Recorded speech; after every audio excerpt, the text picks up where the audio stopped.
As piores quedas dos meus amigos par. Bernardo ficou pendurado no varal kkkk Ranquiel.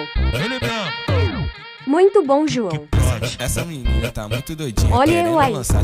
Ainda bem que Essa jogaram a malvada proteção, tá muito Kaká. maluca, querendo lançar TikTok na brasa. Mateus. Joga pra cima, Foi rebola, igual um menino, boneco de joga pano. ladinho com vontade. Gustavo Joga pra cima, rebola. morreu, mas passa bem kkkk.